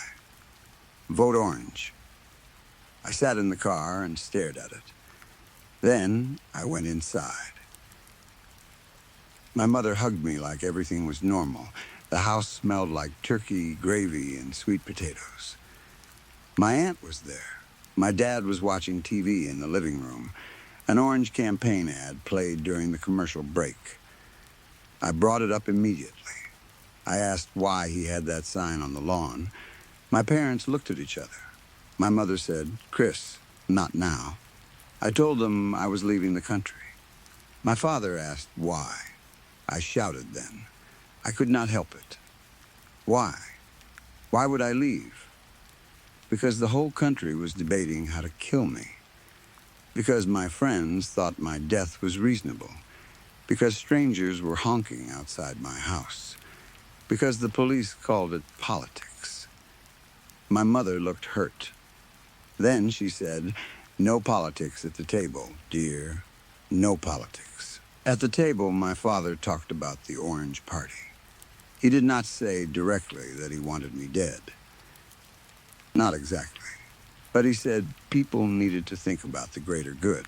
He said society could not move forward if everyone made every issue personal. He said the Orange Plan was more realistic.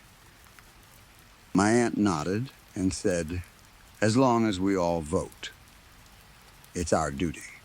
I looked at them, one by one, and realized they were gone. Not dead. Worse, they were still themselves, but something in them had shifted just enough to make room for my death. I stood up. My mother asked where I was going. I said I had to leave. I told them I would be in touch. That was a lie. As I reached the door, my father followed me. He still had the knife from dinner in his hand. Not a big knife, just the one he had been using to eat, but he had brought it with him. He did not raise it. He did not threaten me. He just stood near the hallway, holding it, looking at me with an expression I could not read. I left without saying goodbye. When I got home, there was a parade on TV. A political parade. There were giant floats shaped like me, each one showing a different violent death. One had a huge fake Chris hanging from a wooden frame. Another showed my head in a guillotine. Another had a cartoon version of me being chased by dogs while children waved flags. The crowd cheered. I turned it off. I packed in less than 20 minutes. Now I am at the airport. That is the story of the last few days. I know how it sounds. I know you probably think I am lying, or crazy, or writing some kind of strange joke. I wish that were true. I wish I could wake up and find out this was all some fever dream. But I am sitting here near my terminal with my suitcase beside me and my passport in my pocket. My flight to Spain should start boarding soon. For the first time in days, I feel almost calm. Airports are strange places, but right now, this one feels safe. There are bright lights, security cameras, families, employees, restaurants, people dragging luggage, announcements over the speakers. Nobody has tried to break into my house here. Nobody has a sign on their lawn. Nobody is outside my window. There are still political ads on some of the TVs. Sometimes I see them talking about me. Not constantly, but enough. My face appears on screens between weather updates and airline news. The anchors say authorities are still looking for me. One of them said my disappearance could influence the election. Another said voters were concerned that both parties had failed to secure access to the Chris issue. Good luck, I thought. I am leaving the country. One of the TVs near my gate switched to an international channel. A Spanish telenovela came on. I did not understand a word, but I almost cried from relief. Beautiful people were arguing dramatically in a living room, and none of them were talking about killing me. That felt like heaven. People here have been friendly, too. They keep smiling at me. At first, it made me nervous because I have forgotten what normal smiles look like. But maybe they're just being polite. Maybe airports make people weird. Maybe I look tired. A group of passengers keeps glancing in my direction. They are boarding the same plane. At least, I think they are. They sit together near the window, all of them quiet. Men and women, different ages, but dressed almost the same. Simple clothes, clean shoes, small carry-on bags. They look like they belong to a church group or some travel club. One of them smiled at me a minute ago, a woman with short hair. It was not a cruel smile. It was almost warm. Still, something about it made my stomach tighten. I looked away and tried to focus on the gate screen. The flight is still on time. Spain, I just need to reach Spain. Once I am there, I can figure out the rest. I can get a hotel. I can contact someone. Maybe there are people outside the country who still understand murder is wrong. Maybe whatever happened here has not spread that far. Maybe I can become nobody in a place where no one knows my name. The boarding announcement just started. People are standing now. The group near the window stood too. They are all wearing orange. I am trying not to panic. Maybe it is a coincidence. People wear orange. It is just a color. It does not have to mean anything. It cannot mean anything. Not here. Not at the airport. Not when I am this close. The woman with short hair looked at me again. She smiled wider. Then she lifted one hand and made a small gesture to the others. They all turned toward me at once. On the TV above the gate, the telenovela cut out. A campaign ad began playing. Fireworks, fields, a flag waving in slow motion.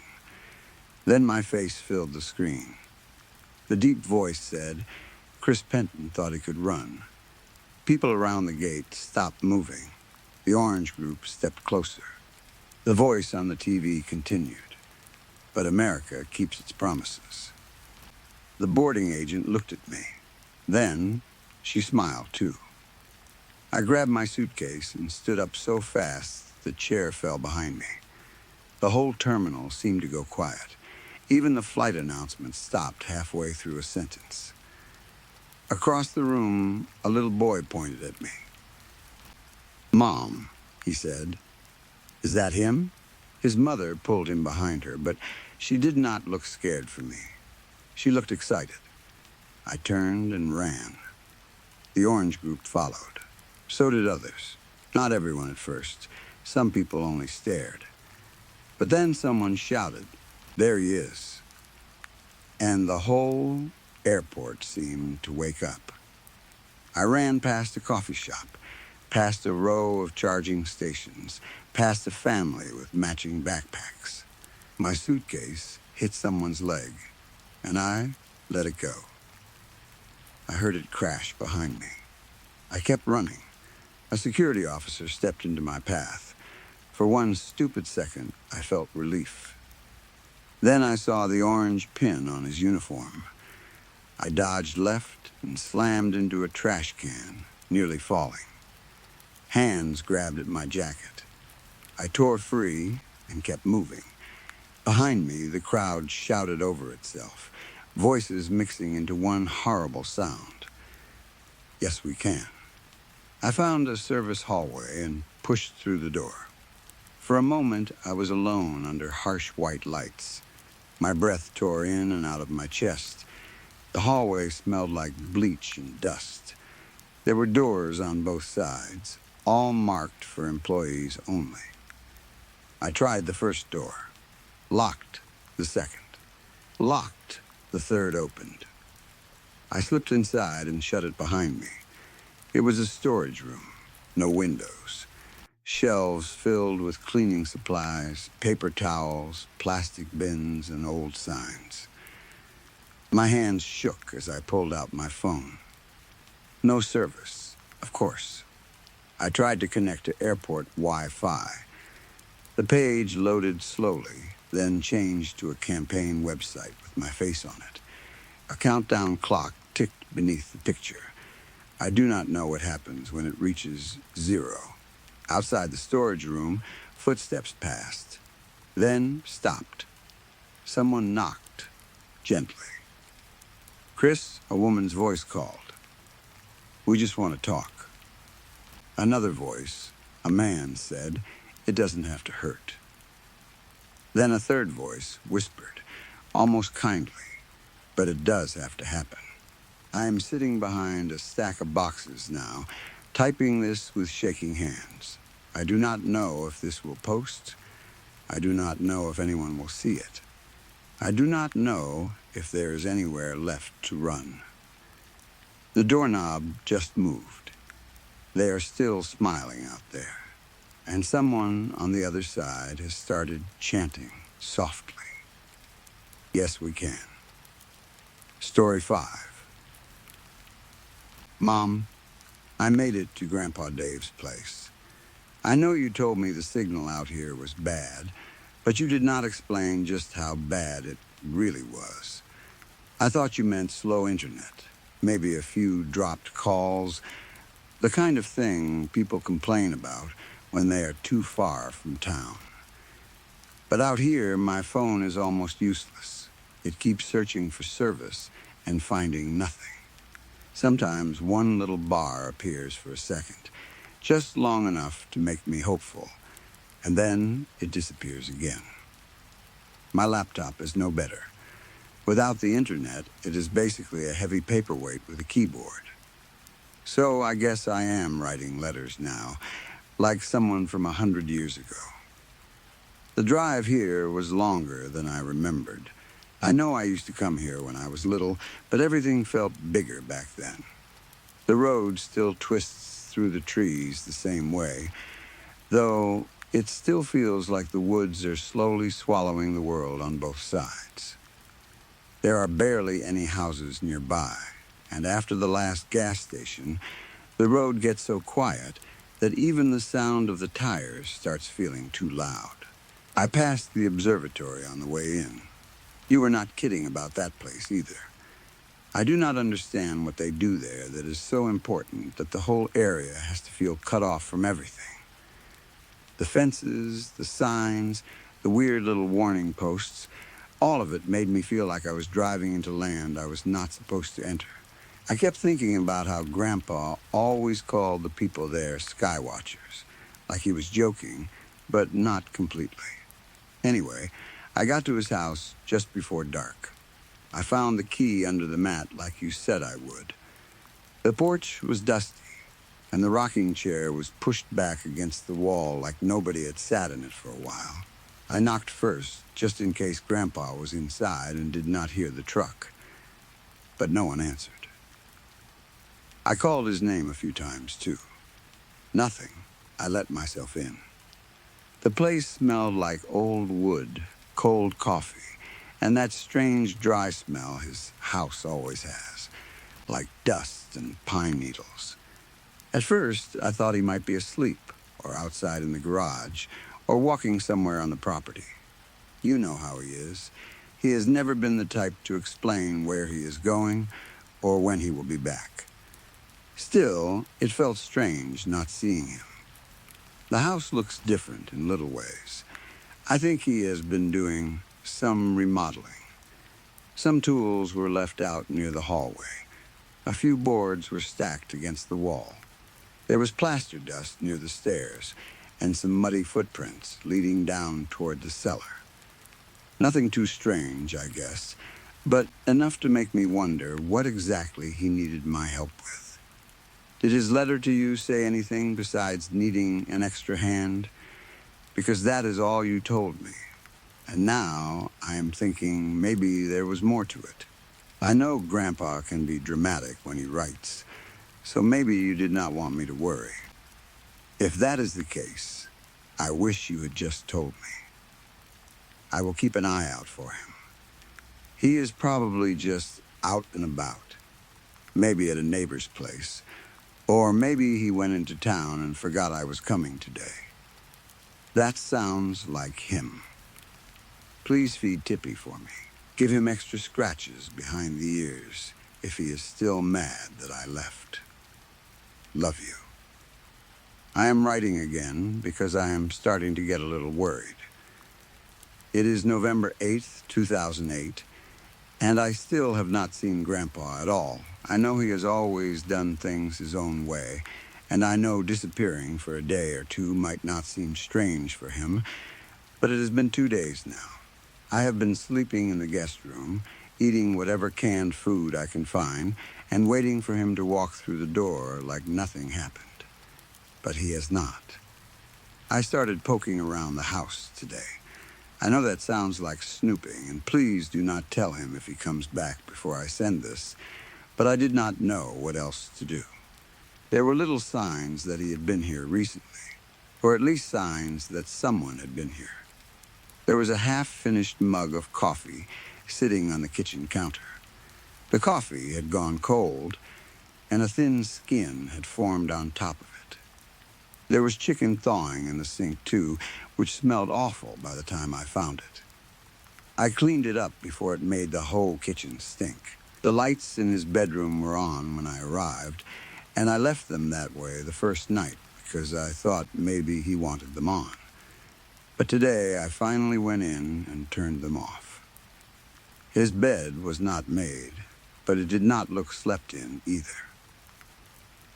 It looked more like someone had sat on it for a while and then gotten up quickly. I am trying not to scare myself. There is something else. I think I found the room he was working on. You remember the stairs that lead down to the cellar? About halfway down on the left side, there is this narrow opening. I swear I do not remember it being there before.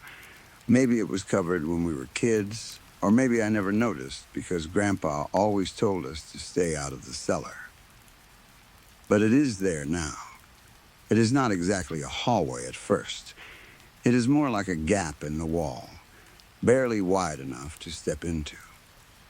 Grandpa strung up lights inside it, little work lights with cords running along the wall. When I followed them, the space went farther than I expected. The air got cooler, and the walls changed from old wood to rough stone.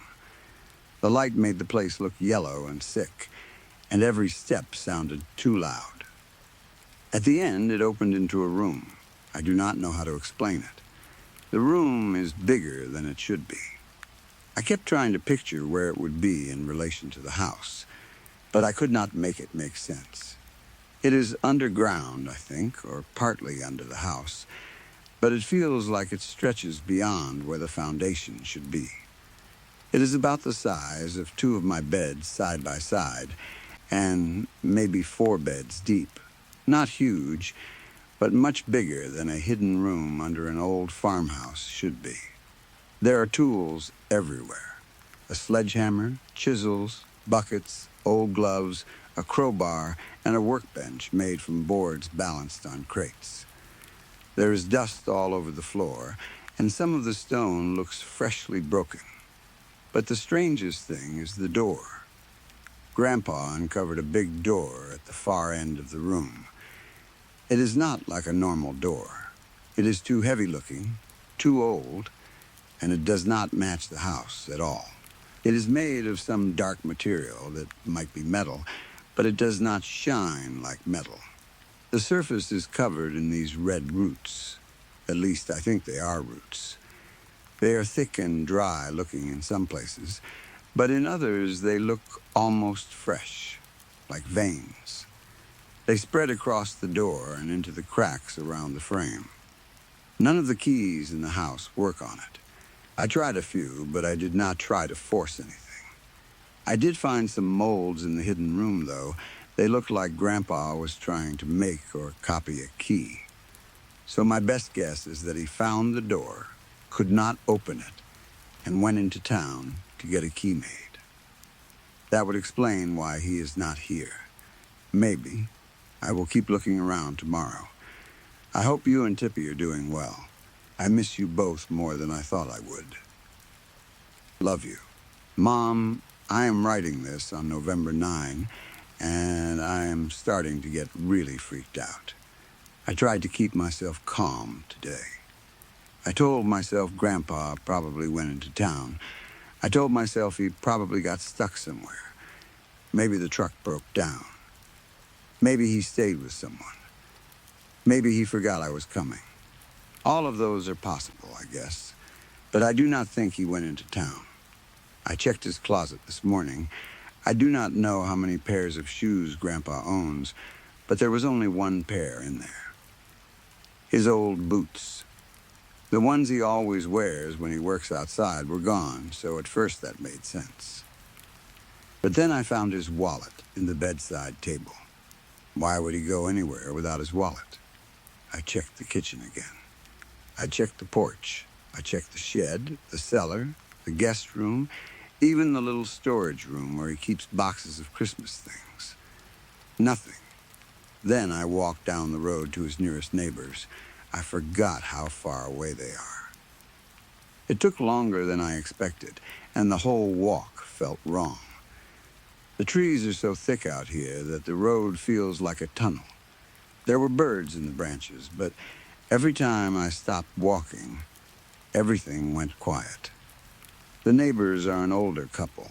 I think their names are Mr. and Mrs. Harlan, though I might be wrong. They remembered me a little, or at least they said they did. I asked if they had seen Grandpa. They said the last time they saw him was about 3 weeks ago. 3 weeks, Mom. They said he was driving home with a bunch of tools in the back of his truck. They thought he looked busy, but not upset. They had not seen him since. I tried not to panic right there on their porch. I told myself they are far away, and it is possible Grandpa came and went without them noticing. They would not see every trip he made. They might not notice if he went into town early in the morning or late at night. But then I checked the detached garage when I got back. I found a ring of keys in the kitchen drawer and tried them on the garage door. One worked. Grandpa's truck is still inside. It is covered in dust, and when I tried starting it, the battery was dead. It did not even try to turn over. That truck has not been used in a while. So where is Grandpa? I do not know what to do. I wish I could call you. I wish there was enough signal to send even one message. I thought about walking to the observatory, but there are signs everywhere saying not to enter. I thought about walking all the way to town, but it is far, and I do not want to leave the house in case Grandpa comes back. I know that probably sounds stupid. I just keep thinking that if he walks in and I am gone, I will feel even worse. I love you. Give Tippy my best. Tell him I am sorry I left. Mom, it is November 10, and there is still no sign of Grandpa. I went back into the hidden room today. I did not want to, but I kept thinking maybe there would be a note, or a clue, or something I missed. The house feels quieter now than it did when I arrived. Not peaceful quiet, more like the kind of quiet that happens when someone is holding their breath. The hallway down there smells different from the rest of the house. Damp, but not like normal cellar damp. It smells metallic, too, almost like pennies or old blood. I know that sounds dramatic, but I do not know how else to describe it. The red roots on the door are still there. I touched one today. I wish I had not. It looked dry, but it was warm, not hot. Warm like skin under a blanket. When I pressed it with the end of a screwdriver, it did not snap. It bent slightly, then moved back into place. I know plants can be flexible. I know roots can be strange, but these do not feel like normal roots. In the pile of tools, I found a receipt. It was folded under a dusty rag on the workbench. It was for a key. The date was from a little over 3 weeks ago. Around the same time, the neighbors said they saw Grandpa with tools in his truck. So I think my guess was right. He had a key made for the door. But I do not see the key anywhere. I checked the kitchen drawers, the bedroom, his desk, the pockets of the coats by the door, and every surface in that strange room. I even checked under the workbench and behind the crates. Nothing. And even if I found it, I do not understand how anyone could get behind that door. The roots are covering almost the whole thing. They crawl across the lock in the frame like they grew there to seal it shut. Maybe tomorrow I should walk to the sheriff's office. I do not know how long it would take, but I cannot just sit here anymore. Something is wrong. Grandpa would not leave his wallet, his truck, and a half-made dinner behind. I really wish I could call you. I do not like being here alone. The floorboards creak at night. Old houses do that, I know, but this is different. It feels like the house creaks after I move, not before, like it is answering me. When I walk to the kitchen, something settles upstairs. When I go to the guest room, the cellar stairs make a sound behind me. When I stop and listen, everything stops too. I am probably scaring myself. I know that. I have not slept much. The quiet out here gets into your head. I miss you. I miss Tippy. I love you both. Mom, I need to come home. It is November 11, and I do not care anymore if Grandpa gets mad at me for leaving. I do not care if this all turns out to be nothing. I do not want to stay here. I went back to the red door again this morning. I do not even know why. I told myself I was going to take one last look before walking to the sheriff tomorrow. I told myself maybe the key had fallen somewhere, and I missed it. But I think the real reason is that I could not stop thinking about it. The door was in my head all night. Every time I closed my eyes, I saw those roots crossing over the dark surface. When I reached the room, the key was there. It was lying right at the base of the door. It had not been there before. I know it had not. I searched that floor on my hands and knees yesterday. I checked every inch around the door. There was no key. But today it was sitting there like someone had placed it for me. It was red. Not painted red. Not rusty. Red like the roots. Red like metal should not be. It looked like it matched the molds Grandpa had made. The shape was strange, with long teeth and a round handle that felt too smooth when I picked it up. The roots were gone. That might be the worst part. The roots that had covered the whole door yesterday were just gone. No broken pieces, no dried bits on the floor, no marks where they had been pulled away. The door was bare, and the door itself looked different. It was paler. I do not know how a door can look paler, but it did.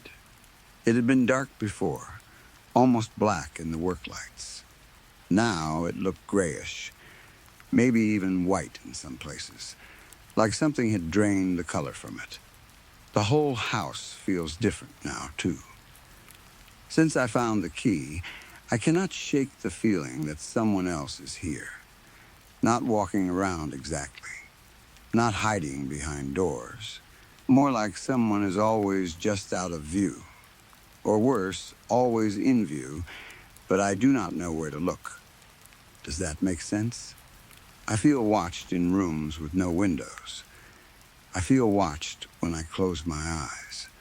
I feel watched by the spaces between things, the gaps under doors, the corners of mirrors, the dark part of the hallway where the light does not reach. The house keeps creaking. I know I keep mentioning that, but it is getting worse. At first it sounded like normal settling. Now it sounds like pressure, like the walls are bending in tiny ways, like something is shifting behind them. I am scared. I am trying to stay calm, but I am scared. Can you please book me a trip home? Or come get me? Or send someone? I think someone more qualified needs to look for Grandpa. A sheriff. A search party. Anyone but me. I just want to be home with you and Tippy. I want to sit on the couch and let him curl up against me and pretend this place does not exist. I love you. Mom, I am leaving tonight. I hope by the time you read this, I will already be on my way home. Maybe I will show up before the letter does. Maybe this will all seem dramatic and embarrassing later. I would rather be embarrassed than stay here one more night. Something is wrong with this house. I went to the door again. I know. I know I said I should leave it alone. I know I said I was scared. I was. I am. But the key was still in my pocket, and the door was still down there, and I kept thinking about Grandpa. If there was even a small chance he was behind it, I had to know. The door is almost white now. Not painted, not stone, not wood, just pale. The surface looks softer than before, even though it is still hard when you touch it. It reminds me of bone, but not dry bone. Something fresher. Something that has been hidden away from light for too long. I used the key I should not have. The lock turned easily. Too easily for something that looked so old. There was no scraping, no resistance. The moment the key moved, the door opened inward without a sound. Behind it was another room. A small red room. The walls were covered in roots. Not dead roots. Not dry roots. These were thick and wet-looking, crossing over one another in layers.